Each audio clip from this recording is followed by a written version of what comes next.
भातकुली पंचायत समिती परिसरात एका महिला कर्मचाऱ्यावर जीवघेणा हल्ला करण्यात आल्याची धक्कादायक घटना सोमवारी 4 मे रोजी दुपारी 2 वाजताच्या सुमारास घडली।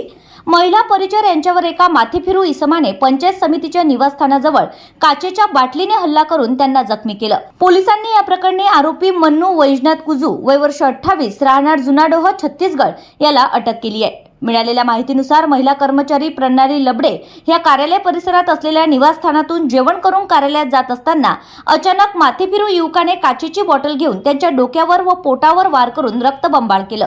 या घटनेत मोठ्या प्रमाणात रक्तस्राव झाल्याने त्यांना तातडीने उपचारासाठी रुग्णालयात दाखल करण्यात आलं।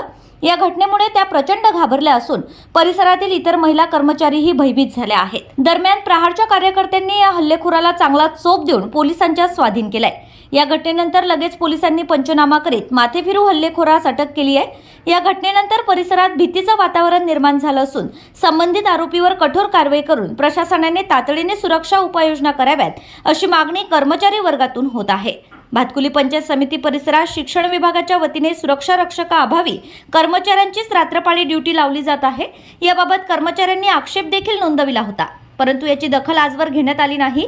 या महिन्यात पुणे शिक्षण विभागाकडून 5 कर्मचाऱ्यांची ड्युटी लावली आहे। मी जेवण करून घरी म्हणजे ऑफिसमध्ये चालली होती मी, तर त्यानं अचानक हमला केला माझ्यावर आणि असं त्यानं माझी ओढणी अशी गळ्याला पकडली, गच्ची दाबली आणि ती बॉटल जी होती त्याच्या हातात काचेची ते डायरेक्ट डोक्यावर फुलली माझ्या आणि ते जो काच असते बॉटलचा तो डोक्यात